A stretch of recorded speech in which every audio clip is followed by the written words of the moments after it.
Good morning. ഇന്ന് എല്ലാവർക്കും സ്വാഗതം. ഞാൻ ഇന്ന് മുരിങ്ങയിലയും പരിപ്പും കൂടിയിട്ടൊരു കറിയാണ് വെക്കുന്നത്. തേങ്ങ ഒരു കറി പോകുന്നത്. അപ്പം അതിനായിട്ട് മുരിങ്ങയില അതേ നോക്കിക്കൊണ്ടിരിക്കുകയാണ്. ശരിയായിട്ടില്ല, ഇനിയുണ്ട്. ഇത് ഇവിടെ തന്നെ ഉണ്ടായതാട്ടോ. അത് പിന്നെ വെള്ളത്തിലിട്ട് വെച്ചേക്കുന്നു. പരിപ്പ് ഞാൻ ഇതിലേക്ക് ഇടാൻ പോവുകയാണ്. വെള്ളം ചൂടുണ്ട്, ചട്ടിയിൽ വെള്ളം വെച്ചിട്ടുണ്ട്. വെള്ളം ചൂട്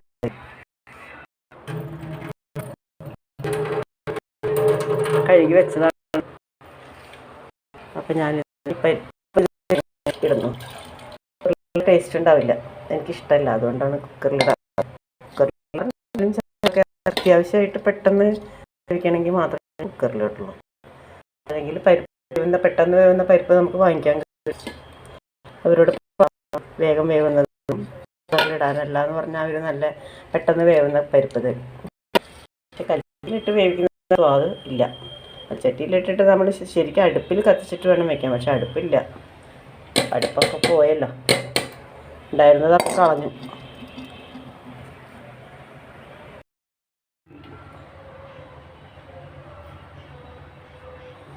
ഞാൻ എങ്ങനെയാണ് ഇത് നന്നാക്കി എടുക്കുന്നതെന്ന് കാണിച്ചു തരുന്നത്. ഇങ്ങനെ എടുക്കുക, ഇടാം.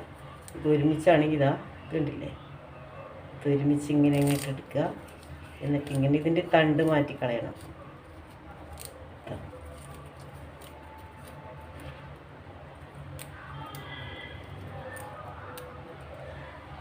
വേഗം പെട്ടെന്ന് തന്നെ ഉണ്ടാക്കാൻ പറ്റും. എല്ലാവരും ഇത് ക്ലീൻ ചെയ്യാനുള്ള മടി കൊണ്ട്, അല്ലെങ്കിൽ ഇത് നന്നാക്കി എടുക്കാനുള്ള മടി കൊണ്ട് ആരും ഉണ്ടാക്കാതിരിക്കും. ഇത് വളരെ ഹെൽത്തി ആയിട്ടുള്ളതാണ്. ഇതിൽ നമുക്ക് ആവശ്യമുള്ള, നമ്മുടെ ശരീരത്തിന് ആവശ്യമുള്ള എല്ലാ വിറ്റമിൻസും ഉണ്ട്, മിനറൽസ് ഉണ്ട്, വിറ്റമിൻ സിയും ഉണ്ട്, എ ബി സി ഡി ഒക്കെ ഉണ്ട്. അപ്പോൾ എല്ലാവരും ഇത് ആഴ്ചയിൽ ഒരു ദിവസം അല്ലെങ്കിൽ മാസത്തിൽ ഒരു പ്രാവശ്യമെങ്കിലും ഇത് കറി വെച്ചിട്ടോ തോരൻ വെച്ചിട്ടോ ഇപ്പം ചക്കക്കുരു ഉണ്ടല്ലോ, ചക്കക്കുരും വേവിച്ചെടുത്തിട്ട് അതിൻ്റെ കൂടെ ഈ മുരിങ്ങയില ചേർത്തിട്ട് വയ്ക്കാം. പിന്നെ മുട്ട പൊരിക്കാനായിട്ട് ഇത് ചേർത്തിട്ട് പൊരിക്കാം. പിന്നെ നല്ല ചൂടുള്ള ചോറിലങ്ങ് ഇത്തിരി ഇട്ടിട്ട് ഇത്തിരി നെയ്യ് ഒഴിച്ചിട്ട് അതിൻ്റെ നടുക്ക് കുട്ടികൾക്കൊക്കെ കൊടുക്കാൻ നല്ലതാണ്. നടുക്ക് ഇത്തിരി ചോറ് ഒരു കുഴി ഒഴിച്ചിട്ട് അതിലേക്ക് ഈ മുരിങ്ങയില ഇടുക, ഇത്തിരി നെയ്യ് ഒഴിക്കുക, ശകലം ഉപ്പ് ഇട്ടിട്ട് ഇതങ്ങ് എന്നിട്ട് ചോറൊന്ന് മൂടി വയ്ക്കുക. മൂടി വെച്ചിട്ട് ഒരു 5 മിനിറ്റ് കഴിയുമ്പോഴത്തേക്ക് അത് നന്നായിട്ട് വെന്ത മാതിരിയായിട്ടുണ്ടാകും. എന്നിട്ട് അത് കുഴച്ചെടുത്തിട്ട് കുഞ്ഞുങ്ങൾക്ക് കൊടുത്താൽ വളരെ നല്ലതാട്ടോ. ഈ പച്ചക്കറി മേടിക്കുന്നതിനെക്കാട്ടൊക്കെ എത്രയോ നല്ലതാണ്. നമ്മുടെ പറമ്പിലൊരു മുരിങ്ങയില ഉണ്ടെങ്കിൽ, മുരിങ്ങ മരം ഉണ്ടെങ്കിൽ അതിൽ നിന്ന് ഇല പറിച്ചിട്ട് നമ്മൾ കറി വെച്ച് കൂട്ടാം. അപ്പം ഏറ്റവും ബെസ്റ്റാണിത്. എല്ലാവരും മുരിങ്ങ ഇല്ലാത്തവരൊക്കെ മുരിങ്ങ വെച്ച് പിടിപ്പിക്കുക. അല്ലെങ്കിൽ അയൽവക്കത്തൊക്കെ ഉണ്ടെങ്കിലും മുരിങ്ങയില ചോദിച്ചാൽ തരാത്തവരില്ല. ഇവിടുന്ന് ഞാൻ പറയുക, എന്നോട് ചോദിക്കുക പോലും വേണ്ട, നിങ്ങൾക്ക് ഇഷ്ടമുള്ള നിങ്ങൾ പോയി പൊട്ടിച്ചെടുത്തോ. കമ്പ് ചോദിക്കുന്നവർക്ക് കമ്പും കൊടുക്കും. മുരിങ്ങക്കായ ഇഷ്ടം പോലെ ഉണ്ടാവുകയും ചെയ്യും. അപ്പോൾ നമുക്ക് പല ഗുണങ്ങളാണ് ഇതുകൊണ്ട് ഉണ്ടാവുന്നതൊക്കെ ഉണ്ടാവും. ഇങ്ങനെയാണ് ഇത് മുരിങ്ങയുടെ ഇലത്. അത് നമുക്ക് ഈ തണ്ടുകളൊക്കെ മുറിച്ച് കളയാം. ഇതേ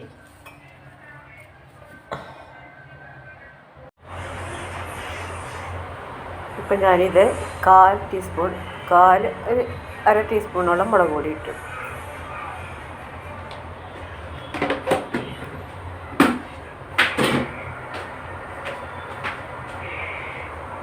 അതിനുശേഷം നമുക്ക് ആവശ്യത്തിനുള്ള ഉപ്പ് ചേർക്കാം. പിന്നെ നമ്മൾ ചേർക്കാൻ പോകുന്നത് തേങ്ങയാണ് കേട്ടോ. തേങ്ങ ഞാൻ അരച്ച് വെച്ചിട്ടുണ്ടായിരുന്നു. ഇന്ന് രാവിലെ ദോശയായിരുന്നു, അപ്പോൾ ദോശയ്ക്ക് ചട്നി അരച്ചതിൻ്റെ കൂടെ തന്നെ രണ്ടും കൂടി ഒരുമിച്ചാണ് മിക്സിയിൽ അരച്ചത്. എന്നിട്ട് ഇതിലേക്ക് ഒരു പാത്രത്തിലേക്ക് കുറച്ചെടുത്തിട്ട് അതിൽ കുറച്ച് ജീരകപ്പൊടിയാണ് ഇട്ടത്. അത് സാധാരണ ജീരകം അരച്ച് ചേർക്കാറുണ്ട്.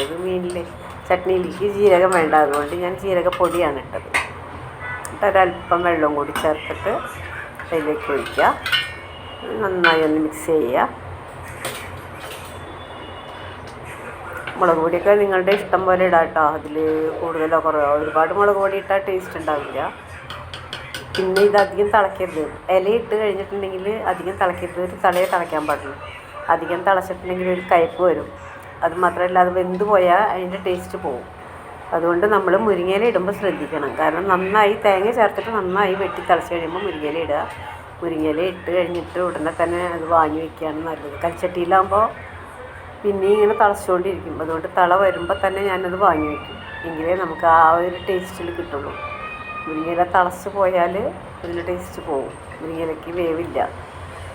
അതുകൊണ്ട് ഇലയാണല്ലോ, അപ്പോൾ പെട്ടെന്ന് തന്നെ ചീരയൊന്നും മൈരയല്ല, മുരിങ്ങയില പെട്ടെന്ന് വെന്ത് പോയാൽ അതിൻ്റെ ടേസ്റ്റ് പോകും.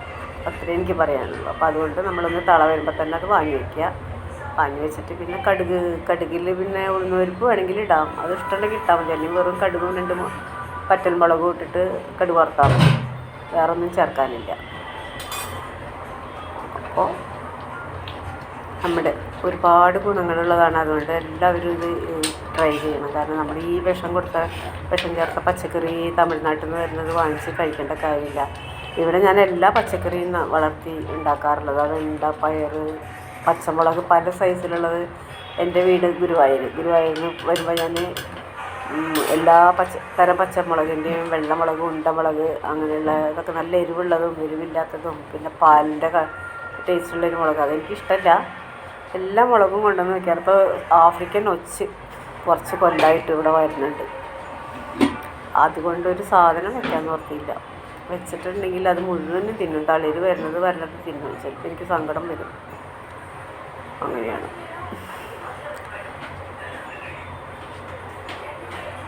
പിന്നെന്താ ചെയ്യുക, അത് പച്ചക്കറി നിങ്ങൾക്ക് പറ്റുന്നതൊക്കെ എവിടെന്നെങ്കിലുമൊക്കെ നല്ല വിത്ത് കിട്ടുകയാണെങ്കിലൊക്കെ വാങ്ങിച്ച്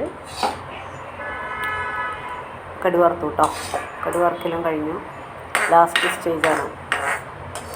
അപ്പോൾ നിങ്ങൾക്ക് ഇഷ്ടപ്പെടുകയാണെങ്കിൽ ഷെയർ ചെയ്തില്ലെങ്കിൽ സപ്പോർട്ട് ചെയ്യുക. അപ്പോൾ ഷെയർ ചെയ്താൽ ഇത് മറ്റുള്ളവർക്കും കൂടി ഉപകാരമാവും. മാത്രമല്ല ബെല്ലൈക്കണൊന്ന് എനേബിൾ ചെയ്യുകയാണെങ്കിൽ, എനേബിൾ ചെയ്താൽ മാത്രം പോരാ കേട്ടോ, ഓൾ എന്നുള്ള ബട്ടൺ ഒന്ന് അമർത്തി കഴിഞ്ഞാൽ ഞാനിടുന്ന അടുത്ത വീഡിയോയുടെ നോട്ടിഫിക്കേഷൻ നിങ്ങൾക്ക് കിട്ടുന്നതാണ്. പ്ലീസ് നിങ്ങളൊന്ന് എനിക്ക് മെസ്സേജും ഷെയറൊക്കെ ഒന്ന് പറയുക. ഷെയർ, ലൈക്കും കമൻറ്റും എനിക്ക് ഇല്ല, എന്താണെന്ന് എനിക്ക് മനസ്സിലാവുന്നില്ല. അപ്പോൾ നിങ്ങൾക്ക് എൻ്റെ ഈ വീഡിയോ ഇഷ്ടപ്പെടുകയാണെങ്കിൽ ലൈക്ക്, കമൻറ്റ്, ഷെയർ, പിന്നെ സപ്പോർട്ട് ചെയ്യാൻ മറക്കരുത്. ഷെയർ ചെയ്തിട്ടുണ്ടെങ്കിൽ മറ്റുള്ളവർക്കും കൂടി ഇത് ഉപകാരപ്പെടും. അപ്പോൾ അതുകൊണ്ട് ഷെയർ ചെയ്യണം, സബ്സ്ക്രൈബ് ചെയ്യാൻ മറക്കരുത്. Okay, thank you so much.